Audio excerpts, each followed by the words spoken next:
Let us pray.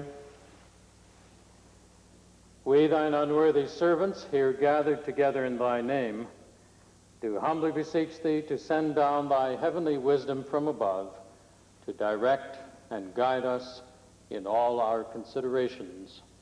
Amen.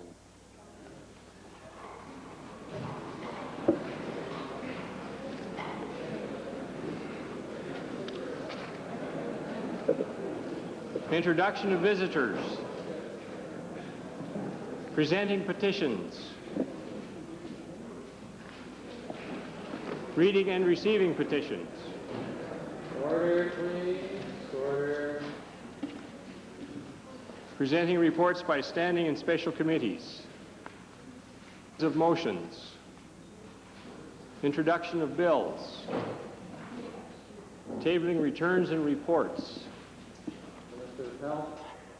Speaker, I'm pleased to table with the Assembly the annual report of for 1991 of the Utilization Monitoring Committee of Medical Services. A copy will be distributed to all members of the Assembly.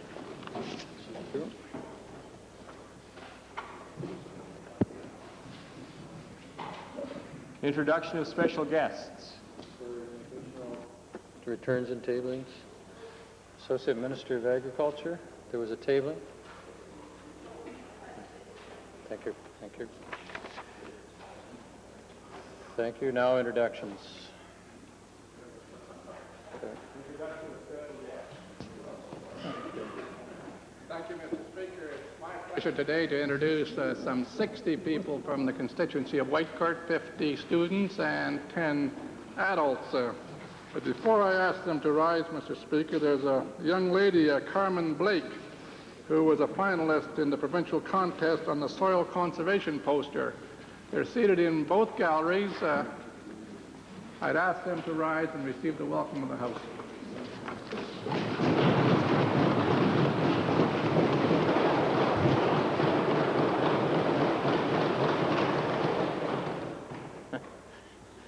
Redwater Andrew, followed by Edmonton Avonmore.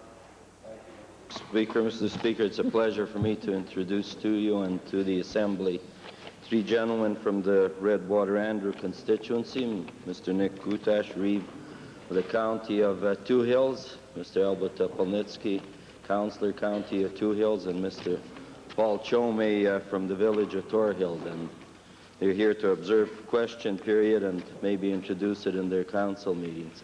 I'd ask they rise and receive the warm welcome of the Assembly.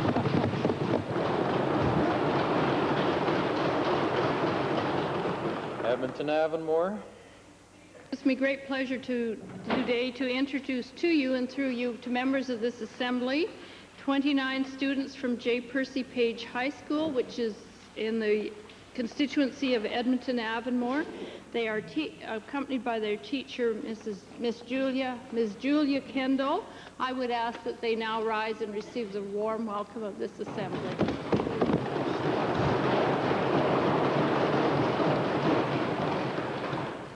Westlock Sturgeon.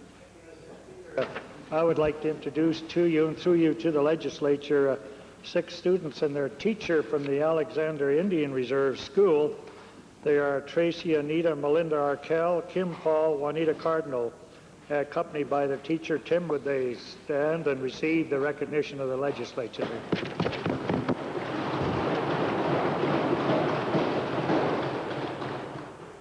Associate Minister of Agriculture. Mr. Speaker, it is my pleasure to introduce to you and through you to members of the Assembly the 1992 National Soil Conservation Poster winners. They are seated in the Members Gallery, and I would ask that each one stand as they're introduced and remain standing. The poster winners are Eric Brandley, Karen K. Leishman, and Michael Balderson, all from McGrath, and Carmen Blake from Whitecourt. The winners are accompanied by their family members, as well as Barb Shackle of Alberta Agriculture, Brian Hearn from the Alberta Conservation Tillage Society, and Alan Stewart from the PFRA. Please provide all of our guests with the customary warm welcome.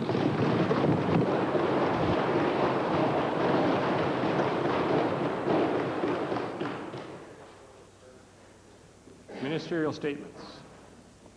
Associate Minister of Mr. Speaker, today marks the beginning of National Soil Conservation Week. During this week, governments and conservation groups across the country will be raising awareness of soil conservation issues in an effort to educate the public about the causes of and solutions to soil degradation. In recent years, we've all become more sensitive to environmental issues and have reduced waste, increased recycling, and learned to show greater respect to the land, water, and air. But to a farmer, environmental protection is nothing new. The land provides a living and therefore must be protected, nourished, and replenished. All levels of government, together with producer groups across this province, have dedicated themselves to the task of preserving this valuable yet fragile resource. Mr. Speaker, this year will see the conclusion of two highly successful conservation agreements, the Canada-Alberta Soil Conservation Initiative and the Canada-Alberta Soil, Water, and Cropping Research and Technology Transfer Agreement. After careful review of past experience, our department is developing a new long-term strategy to ensure that the soil remains productive and that agriculture remains an integral part of our economy. This week, Mr. Speaker, government, producers, private firms, the media, and concerned individuals will be joining us in hosting a wide range of activities aimed at educating the public about soil conservation. The Provincial Museum will feature a soil conservation display. Rural Alberta households will be receiving a concert tabloid. A theatrical production entitled Creatures of Habit will be premiered. Producers and department experts will be making themselves available to the provincial media to spread the word about this important issue.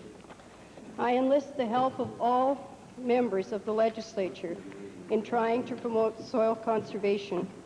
You have received a kit containing, among other things, an article written by former Calgary Flame Lanny MacDonald, who incidentally was raised on a farm in my constituency, an area which has experienced the challenges of devastating soil erosion, but which has reclaimed and restored the land through sound land management practices. Mr. Speaker, I would like to say how pleased I am that Lanny MacDonald has agreed to help out with our awareness-raising activities. I invite all Albertans to participate in some of the many activities planned and learn how they can become a part of the solution. Soil conservation is not in the hands of the person next to you. Soil conservation is in our hands, yours and mine. Thank you. Leader of the Opposition. Well, Mr. Speaker, I don't have the statement in front of me, but I listened intently, and I think it's a very good ministerial statement as we talk about the environment and we talk about the future.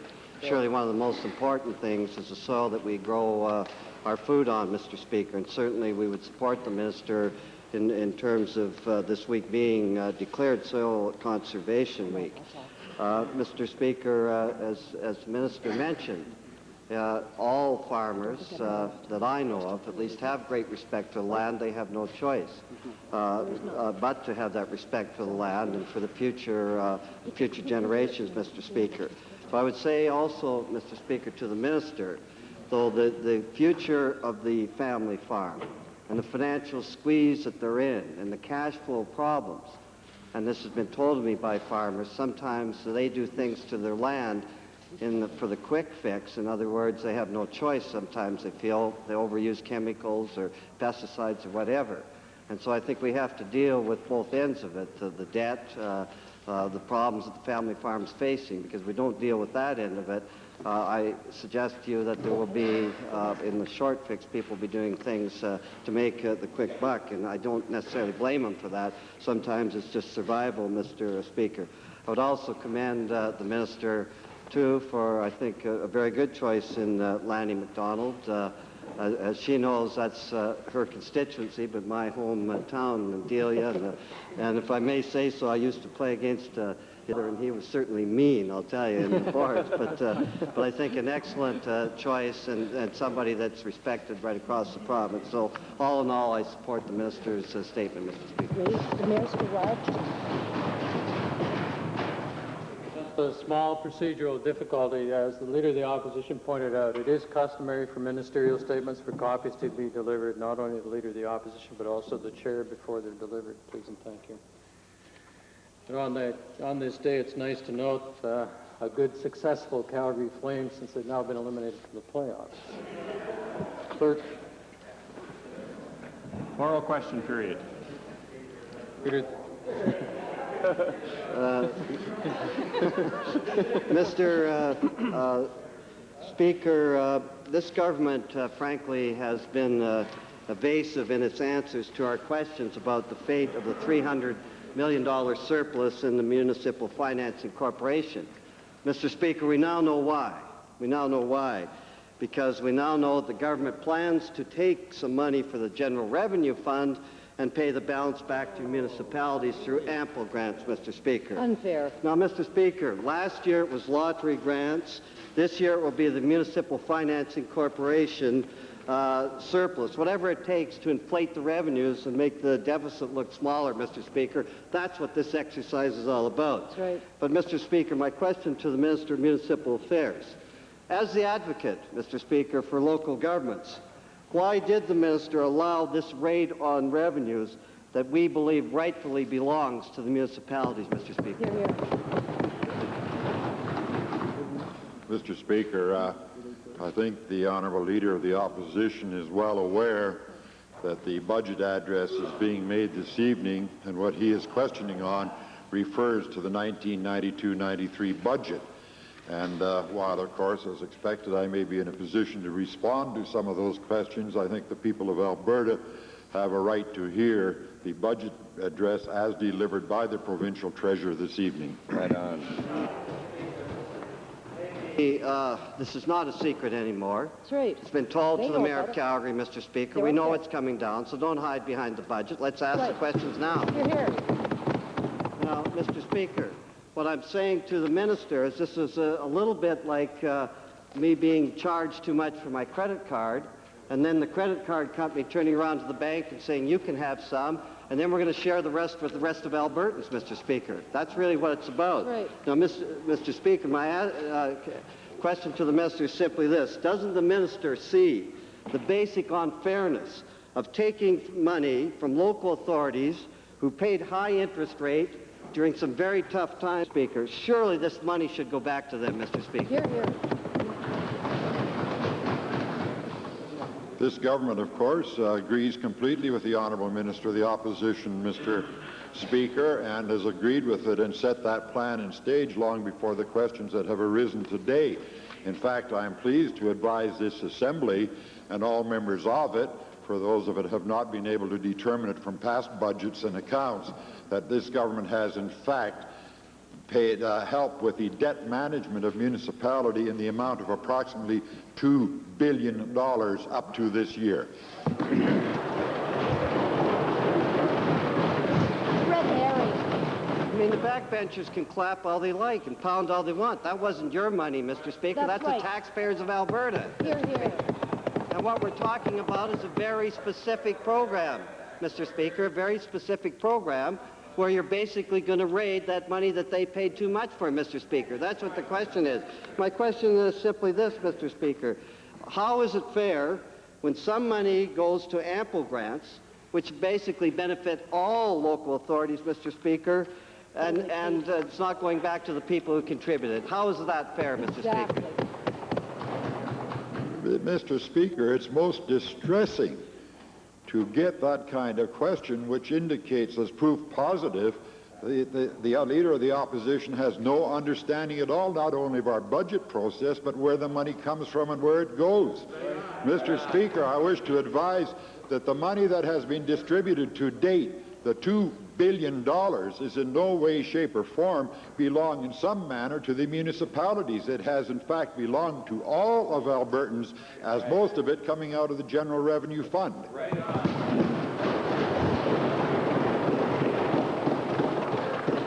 Second main question, Leader of the Opposition. Mr. Speaker, I'd like to designate my second question to the member from Edmonton-Calder. Mr. Speaker, there are thousands of children living in poverty in Alberta, but obviously they are not a priority for this government. The throne speech mentions nothing about helping these children. There are many issues relating to poverty, Mr. Speaker, but one consequence is that children go hungry, which has a serious effect on their ability to learn. One possible solution is a breakfast or lunch program in schools, which was endorsed at the Alberta Teachers Association Conference on Child Poverty this past weekend. So I'd like to ask the Minister of Family and Social Services, given that food programs work to help these children and that business and community members are prepared to share in the delivery of these programs, will the Minister now agree to take immediate action and develop programs in schools where there is a need for these kinds of programs? Good question. Mr. Speaker, let me first of all say that I think all of us in this Assembly share the concern as it relates to child poverty. It's something that needs to be addressed not only at a local level and a provincial level, but a national level. It's also of interest to note, Mr. Speaker, that as we look at national statistics, we find out through the most recent information that I've been provided with that the lowest level of growth as it relates to child poverty is occurring in Alberta and in Manitoba. Now, Mr. Speaker, I don't know if that's a reflection on the governments of those two provinces, but it's also interesting to note that the highest rate of growth is occurring in Ontario and in British Columbia, Mr. Speaker. Mr. Speaker, as it relates to the suggestion for, Mr. Speaker, to the suggestion that we need to make more food programs available in schools, Mr. Speaker, that's occurring. It's occurring here in Edmonton, it's occurring in Calgary, and it's occurring through a partnership arrangement, Mr. Speaker. In some instances, it's available as a result of additional funding being made available through the Ministry of Education. In others, Mr. Speaker, it's the community responding. Thank you, Honourable Minister. Let's go. Supplementary. Mr. Speaker, in most cases it's the community responding. This government's done very little to help these children. But my second question to the Minister is, we'll move on to something else. Children experience the effects of poverty before they are even born because inadequate food for the mother jeopardizes the healthy development of the fetus.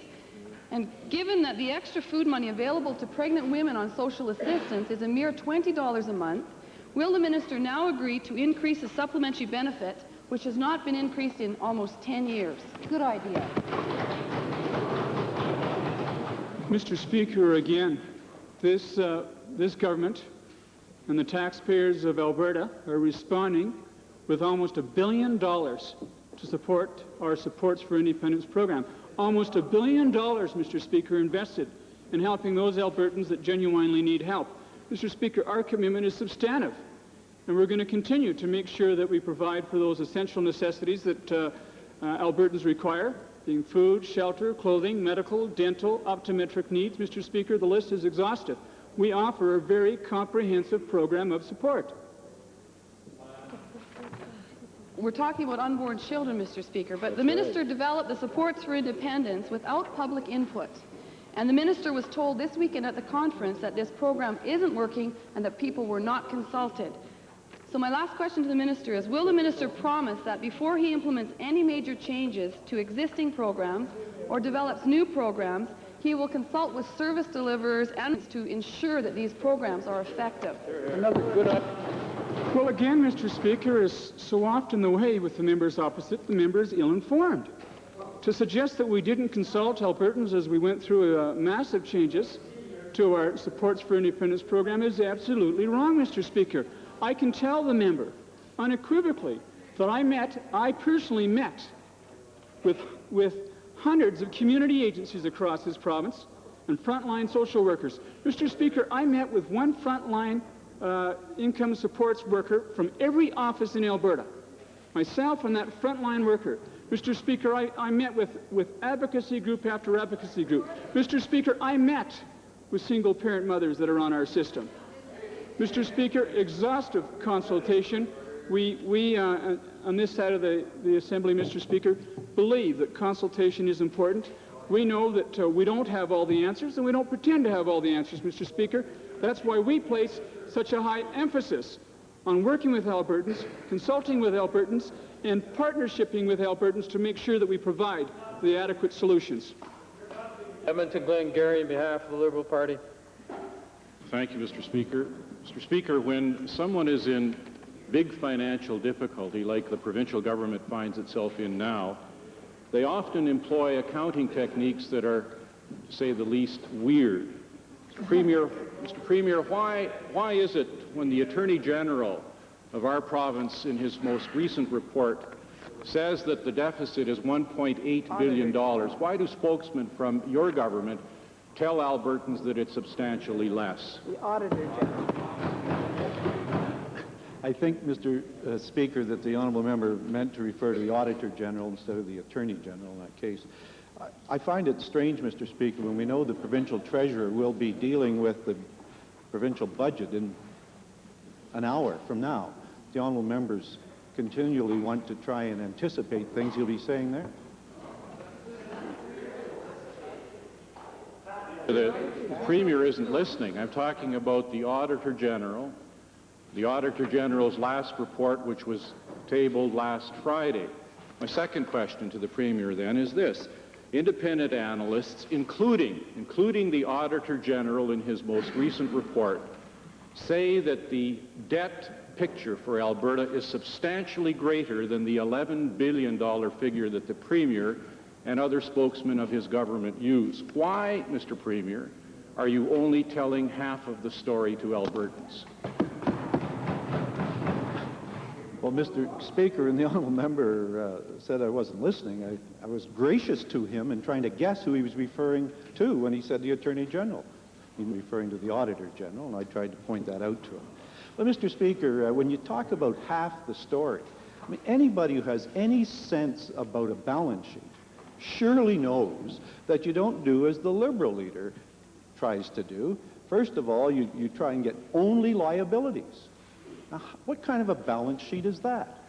A business would never do that. Individuals would never do that. Governments don't. You have liabilities, yes, but you always put beside them assets.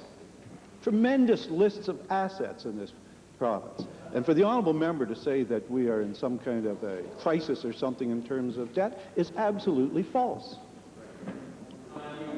Auditor General's report. The Premier needs to read the Auditor General's report. That report says that the debt situation for Alberta is some $15.7 billion. The Premier and the Treasurer and the other spokesmen of government are saying $11 billion. Why not tell us the truth? Why not tell Albertans the truth? Why not give a proper accounting to Albertans, Mr. Premier? Again, Mr. Speaker, I guess there were 3 or 4 questions there. You are being very nice to the honourable leader of the Liberal Party today. But, Mr. Speaker, I guess he needs help. He says that he feels worthless here. But, Mr. Speaker, the member and the provincial treasurer have been using different bases to try and make certain arguments. The member throws in things that the provincial treasurer points out is funded in a different way or shown in a different way. Now, he just waits. He'll have the provincial treasurer here for the budget, and I'm sure he'll be pleased with the budget, Mr. Speaker. But I draw again to his attention that perhaps it's the profession the honourable member practices, that nobody puts up just liabilities. People put up assets and liabilities. And if you have liabilities, sure, no one likes liabilities, but you have them. But then you have things like your heritage funds, you have your resources, you have your forests, you have your lands, you have your buildings, bridges, roads. We have a tremendous province here, Mr. Speaker. It's just sad in a way that the honourable member is so negative about this magnificent province of ours.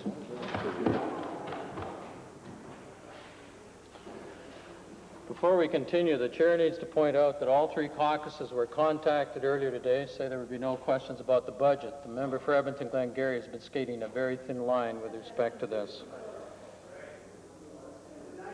Thank you, honorable members.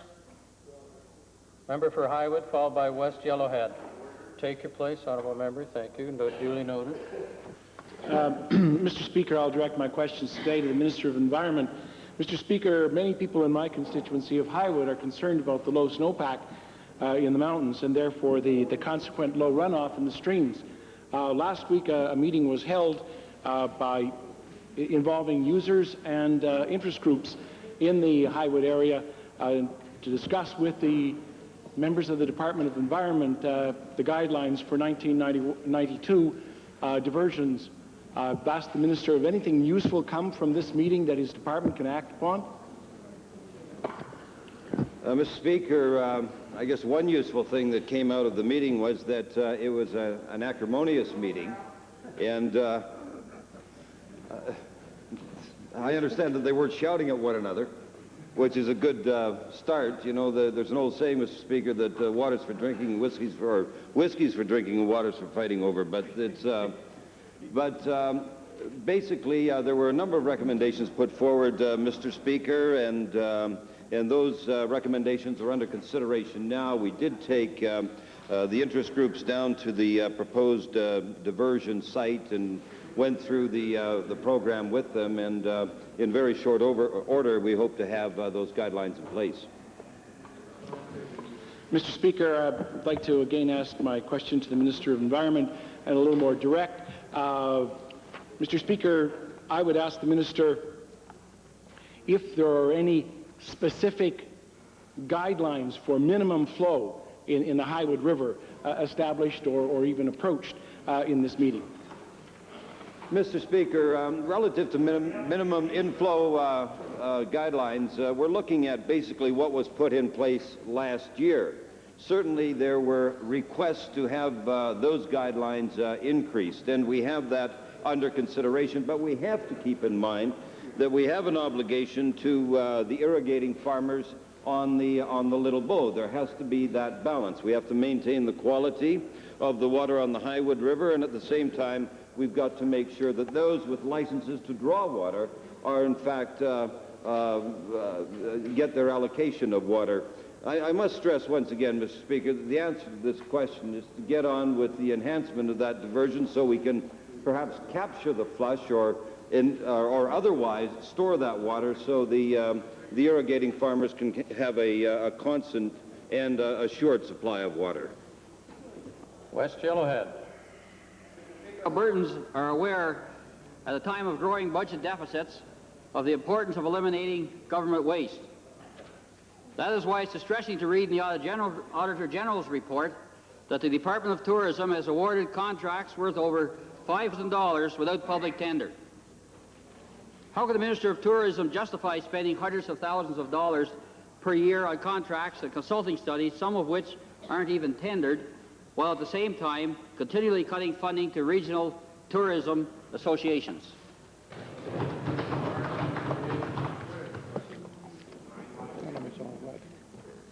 Mr. Speaker, the Auditor General's report is a very thorough one, and my deputy and the Deputy Minister of the new Department of Parks, or of Tourism, Parks and Recreation have thoroughly gone through the report. Adjustments in processes have been put in place that are in agreement with the auditor, and will be followed through to make sure that in the future similar problems that he found will not recur. Mr. Speaker, at the same time that this government is spending hundreds of thousands of dollars on the consultation process called Toward 2000 Together, the Minister of Tourism is spending tens of thousands more on a parallel process called Tourism 2000, chaired by the member from Banff Cochrane. I'd like to ask the Minister, at a time of growing budget deficits, why did the Minister not join Tourism 2000 initiative with the Toward 2000 Together initiative, thereby avoiding needless duplication and saving taxpayers' money? Mr. Speaker, last summer, last fall, the Premier and the Minister of Economic Development and Trade and Minister of Energy launched a very major project towards 2000 together. Along with that, other departments of government dovetailed similar processes so we could get good information from our sector industries to create an economic thrust for this government into the future. Tourism 2000 is a very necessary process, as tourism is one of our third largest industries in this province, and is dovetailed and part and parcel of the Towards 2000 initiative, and will be part of the final document when it comes out. Edmonton Meadowlark, followed by Wainwright. Thank you, Mr. Speaker. The Premier earlier today kept saying that liabilities cannot be considered in isolation of the province's long list of assets. Well, Mr. Speaker, my question to the Premier is, will he give us his reaction to the Auditor General's report that the net assets of this province under his direction have declined from $8.6 billion to $464 million over the first 5 years of his term in office?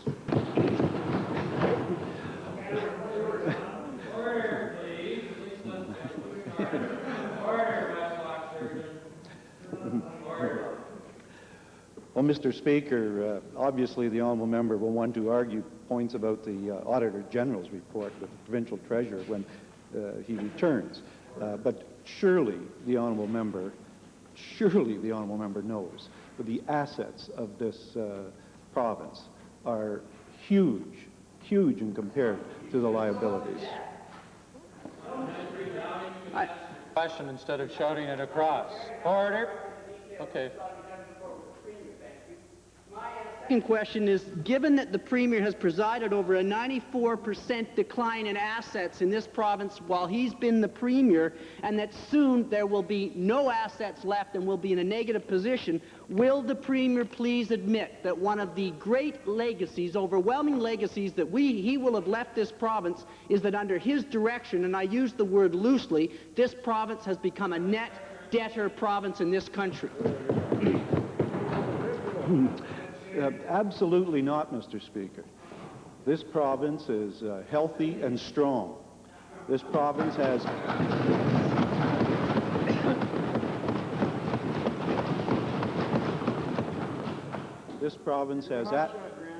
assets, resources, financial strength unmatched by any province in Canada. Now, it is true that the members of the Liberal Party try to knock Alberta as much as they can. It's kind of a mindless sort of opposition of being negative all the time. But all you have to do is travel this province, see our resources, see the fact that while the rest of North America has been in a recession, Albertans have continued to build and grow. And this has been the strength of this province. Basically, it's the people of this province working together with their government to keep this province growing.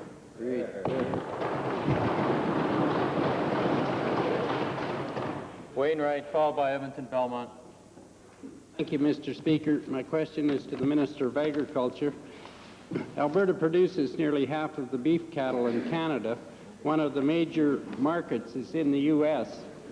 The American cattle industry has become very upset with what they claim is the flow of subsidized beef into their market, creating unfair competition under the Canada-U.S. Free Trade Agreement. They are referring to the National Tripartite Beef Stabilization Insurance Program that we have here in Canada. I'd like to ask the Minister, does the Tripartite Stabilization Program free trade agreement?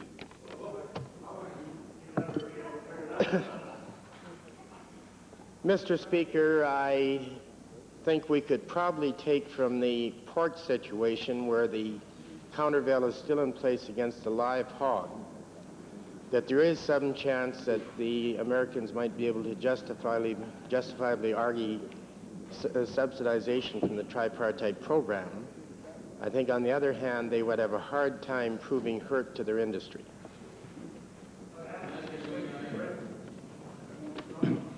Thank you. My supplementary question is, have you had any official indication from the Americans regarding this issue? And if so, what are we doing about it? No official communication at this point in time. The stage it's at is, as I understand, is that a group of cattle producers in the state of Washington are lobbying their system to get an investigation underway. Whether that investigation will proceed, or if it proceeds, whether it will lead to a countervail is too early to predict. Edmonton Belmont. Speaker, I'd like to direct a question to the Minister of Family and Social Services. Mr. Speaker, last week the minister said that his new client benefit cards would unload responsibility back to those individuals that are receiving social assistance. These cards, Mr. Speaker, will collect information that was previously gathered between or by social workers in their personal communications with their clients. And the new card system is going to take away an important avenue for the social worker to assist their client and help their client return to the workforce, hopefully. I'm wondering if the minister sees this change in program delivery as a way to reduce the workload of social workers by eliminating face-to-face contact and just turn them into collectors of data and paper pushers. No, Mr. Speaker. I appreciate that, Mr. Speaker. The change in the program to client cards significantly changes the role of the department and the relationship that social workers have with their clients. Will the minister today guarantee in the Legislative Assembly that the change in program will not privatize the services and the work that is currently being done by social workers in the Department of Family and Social Services?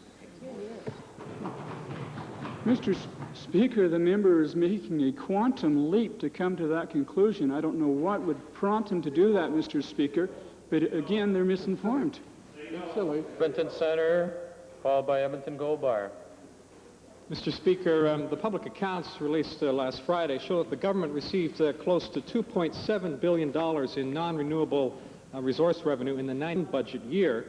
And this included the revenue windfall of hundreds of millions of dollars resulting from the Persian Gulf crisis during that year. But despite the fact that the Gulf War had already ended by the time the provincial treasurer brought down the budget last year, the treasurer estimated that the non-renewable resource revenue would be over $3.2 billion for last year, more than 20% higher than the year in which the Persian Gulf windfall accrued. To the Minister of Energy, given that the Minister of Energy's department is responsible for energy market analysis, will the minister confirm that the estimates for non-renewable resource revenue for last year's budget address were made up by the provincial treasurer and not based on recommendations from his department? Could he repeat that, Mr. Speaker? Did he answer the question? Well, they're all blowing it so badly over there, Mr. Speaker, if they can't understand how that there was a windfall in the earlier year and a $1.2 billion deficit last year. But, Mr. Speaker, the fact is that every spring at this time, the provincial treasurer inflates his oil and gas royalty estimates, and it's the Minister of Energy's department which ends up looking like fools at the end of the year. Now, to prevent a repeat of hiding of last year's $1.2 billion decline in royalty revenue, will the Minister of Energy this year issue quarterly reports updating the real royalty revenue picture during the year instead of dropping a bad news bomb at year's end? Mr. Speaker, the honourable member has to wait about 52 minutes for some of the answers to his questions, and I just suggest that he does that. Edmonton Gold Bar, followed by Smoky River. Speaker, for the second year in a row, the Auditor General's report contains a serious indictment of the Department of Family and Social Services' failure to monitor daycare programs. My questions are to the Minister. Mr. Speaker, why is the Minister allowing this situation to persist? Mr. Speaker, again, it's an area that we have made some substantive changes to as a result of consultation and input from Albertans. As the member knows, that we are now completing the final stages of putting together a new regulations manual. It's in the hands of parents right now, Mr. Speaker, and I look forward to receiving their recommendations and I'm satisfied that once that's implemented and in place, that the Auditor General will find that as a very satisfactory solution to the matter the member has raised. Mr. Speaker, the situation of Smurfville and the lateral transfer of the Calgary Regional Manager indicate quite to the contrary. Mr. Speaker, the Auditor General further says that government license officers have not felt qualified to do assessments. What is the minister doing to correct that situation? Well, again, Mr. Speaker, we always take the recommendations brought forward by the Auditor General very seriously. He's made a number of them, and I can assure the member opposite that we intend to act upon all of them, as we always do, just as quickly as possible. Smoky River, followed by Vegreville. Speaker, several months ago, the Minister for the Environment announced a pilot program to deal with waste management in large, rural, depopulated areas. Part of that area included my constituency of Smoky River. Is the minister in a position to share some of the results or the issues that have come forward in the development of this program? Thank you, Mr. Speaker.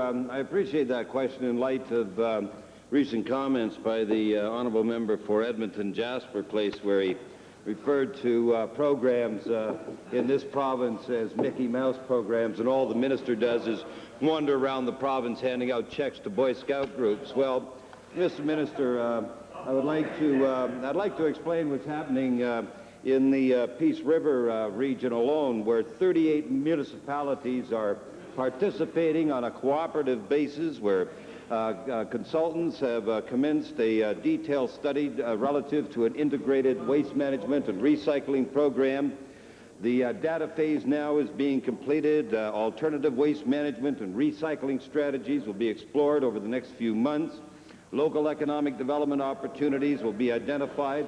6 public meetings are planned during the course of the study throughout the region to solicit public input. A further 6 public meetings are planned to present the draft report in late summer. The study is scheduled for completion in late August, and there is tremendously strong interest and support throughout the region for this particular kind of program. That, Mr. Speaker, is not a Mickey Mouse program. Right. True. Thank you, Mr. Speaker. I assure you, Mr. Minister, that there are no Mickey Mouses in the Peace River country. To the minister, what do you see this program achieving? Well, Mr. Speaker, first of all, a master waste management plan for the region will be developed, including comprehensive recycling proposals. Efficiencies and economies will be identified through cooperative efforts by municipalities within the region. Additional opportunities for municipalities to divert more waste from landfill and help Alberta achieve our goal of a 50% reduction in municipal solid waste by the year 2000. Opportunities will be identified for local recycling in development, and the Peace Region Initiative will tie together existing Alberta waste management programs and projects such as the Beverage Container Act, the Resource Recovery Grant Program, and the Waste Assistance Program under the Action on Waste umbrella. Overall, Mr. Speaker, this initiative in the Peace River country, and I have to commend the honourable member for Smoky River. I was going to say Peace River because we're talking about the Peace River in Smoky River. This initiative, and I'm sure it will be... Thank you, Honourable Minister of Topography. Thank you. Let's get this straight. Vegreville. Mr. Speaker, it's been brought to my attention that the Department of Forestry, Lands and Wildlife is proposing to cancel several long-standing cultivation leases in the Acadia Valley area, then trade these lands to the municipal district in exchange for tax recovery lands currently held by the MD. The MD will then dispose of these lands on an open tender basis without apparently paying much attention to the existing leaseholders. And I'd like to ask the minister, given that these cultivation leases have been in the same family for generations, and in many cases they're very crucial to the farming units, I wonder what assurance the minister can provide the current leaseholders that they will be given the first option to purchase when these lands are offered for sale by the MD. Mr. Speaker, I appreciate the concern raised by the honourable member. The municipal district of Acadia Valley have approached us as a government to consider a land swap, and they have some land that is environmentally sensitive, or there's a number of conservation factors involved, and they would like to trade it to us for some of the land that we already have. Some of the land that we would trade is land that has leases on it, and in one case that I'm aware of, I think it's been in the same family for about 40 years, and that there's a concern about what would happen. The assurance that I give them is, number one, we've made no final decision. There's been no decision made between the municipal district of Acadia Valley and the government. Secondly, I would assure the honourable member that we're certainly listening to the concerns that are raised. And thirdly, I would say that any leases that are presently there would be honoured by the municipality for the length of the lease. What I can't assure the honourable member is how after the lease term expires, how the MD of Acadia Valley would handle it, but I would expect it would be by auction. Mr. Speaker, I appreciate the reasons behind the proposed transfer, and I'm wondering if the minister would be willing to make as a condition of transfer that the MD must offer the lands for sale to the existing leaseholders at competitive public before making other arrangements with it. Good idea. Well, Mr. Speaker, since no final decision's been made, I certainly take that representation into consideration and raise it during the negotiating process. Northwest. Last week, we finally got a chance to look at part of the Novotel story in the financial statements that showed a deficit of $278 million to the end of 1990 and a further $70 million for operations guaranteed by the government for 1991. This amounts to $1/3 of $1 billion, and considering this corporation has never made a profit, my question to the minister responsible for Novotel is, what has his department done to stop this hemorrhaging of tax dollars? Mr. Speaker, as I've indicated on other occasions in the Assembly, Novotel continues to operate. It operates within the financial umbrella, the arrangements that were made, and the Management Committee continues to hold discussions with interested parties with respect to Novotel, and in due course, announcements will be made. Well, another part of that story, Mr. Speaker, is Novotel was to repay $200 million of the loans in 1991. My supplementary then to the minister, did they repay any of it? Mr. Speaker, as I indicated, the company operates under the auspices of the Management Committee. It operates within the authorities granted to it, which have been made public before. The results of the previous year were given to the public in order to make them fully understand the basis of operation, and further, of course, announcements will be made.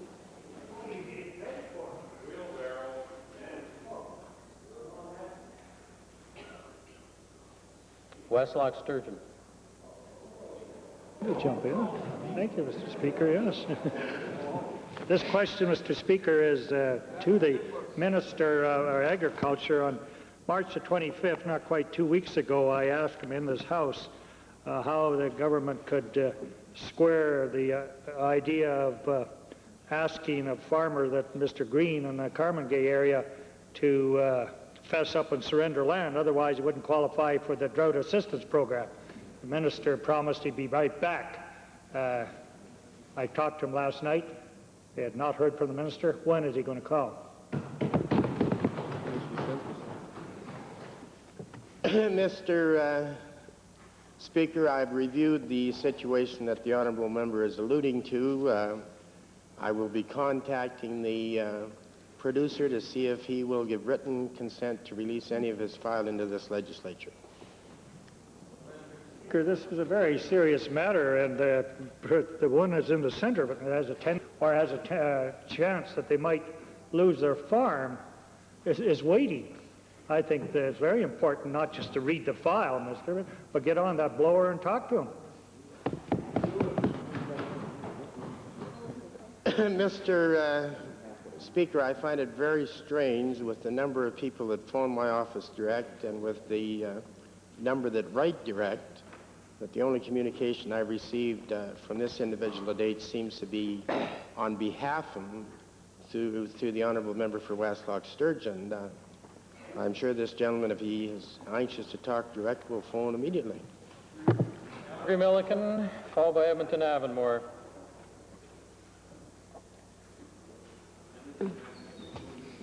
Thank you, Mr. Speaker.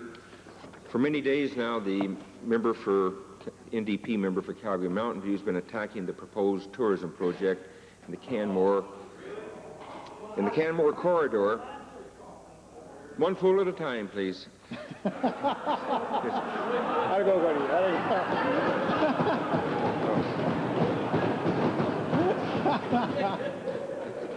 buddy. This is a major alpine golf and hotel resort, which should bring in millions of dollars into the province of Alberta. And hopefully, I thought would help the economy, maybe create jobs or something. Could the Honorable Minister of Tourism please advise the Assembly as to what analysis does your department have about the value of alpine golf courses?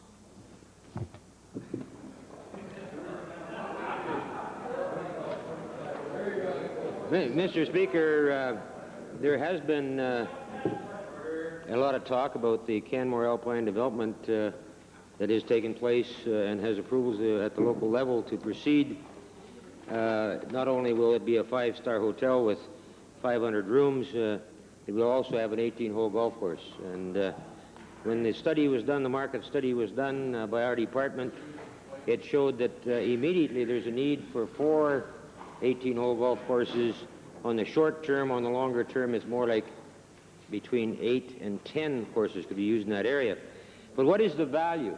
The value of the project, Mr. Speaker, is about $161 million in its first phase. What is the value to the province of Alberta? Is about $11.7 million in provincial tax revenue just during construction. And during operations, about $2.5 million in tax revenue each and every year. On top of that, there's other values, Mr. Chairman. Mr. Speaker, there's values to us in all of Alberta, especially Calgarians. Some $60 million per year will be spent by tourists and increasing our tourism spending. And the majority of those tourists will be going through Calgary. Sir. Okay. Thank you.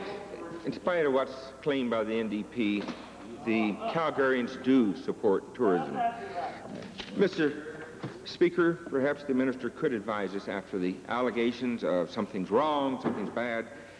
There's a small piece of Crown land involved. It's a very small part of the total project. Could the minister advise us? Has this been through the environmental processes, and is this small piece of land some way a great monstrous ripoff? I don't know, it's 20 acres or something. Mr. Speaker, since I've been Minister of Tourism, this project has been one the department has been working on. And previous to me joining the ministry, Alberta Housing was working on this identical site for many years and with the town to create a development of this nature. Because of the lands that were approved for it through the existing lands that were owned by Alberta Housing, lands were set aside for environmental purposes right within the project. The golf course expands into a few acres of public lands that you mentioned, and that the Minister of Forestry, Lands and Wildlife described very adequately at market value. And it's because those acres were only needed because we on the site wanted to make sure that the environmental concerns on site were looked after, and they definitely were by Alberta Housing and Mortgage and prior to the Natural Resources Conservation Board Act coming into place. Edmonton Avonmore. Speaker, my questions are to the minister responsible for women.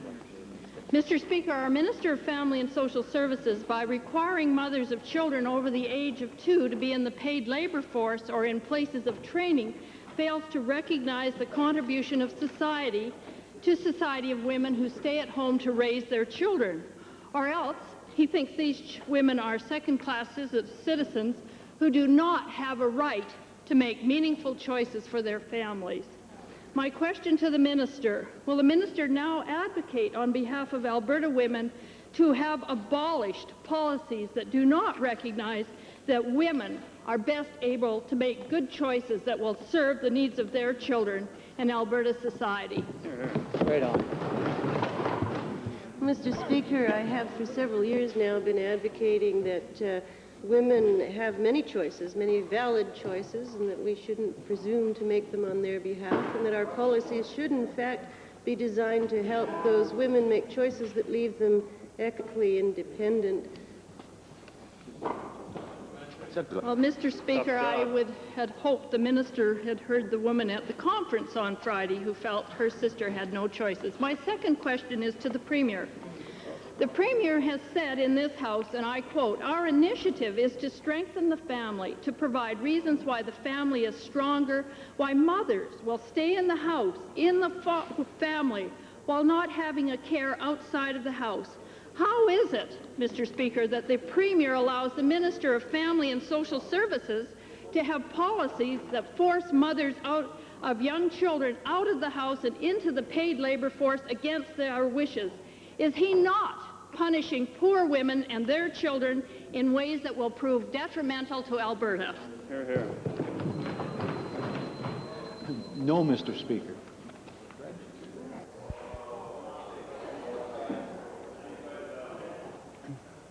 Might we have permission to revert to the introduction of guests?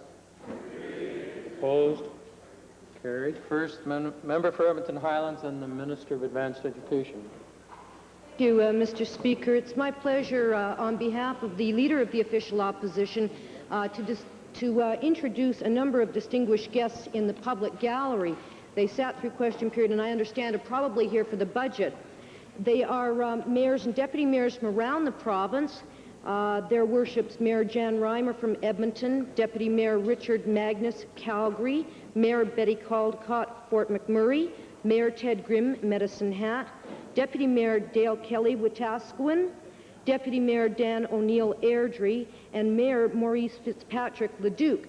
They were joined earlier by Deputy Mayor Oscar Blais, Grand Prairie, and Mayor Anita Raczynski, St. Albert. They are standing in the public gallery, and I'd ask all members to join me in welcoming them.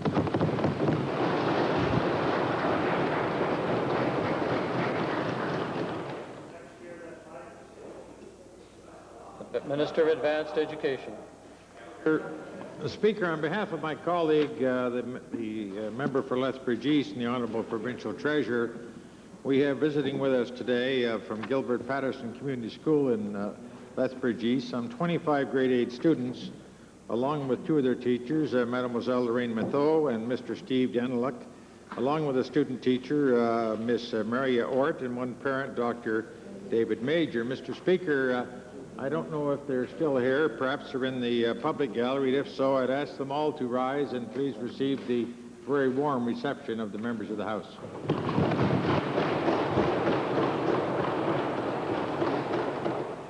Edmonton Glengarry, on a point of order. Mr. Speaker, your comment after my questions were, I think I'm paraphrasing them correctly, that I was somehow skating close to offending the rule 40912 of Beauchesne, that is anticipating a debate that was going to take place later this afternoon.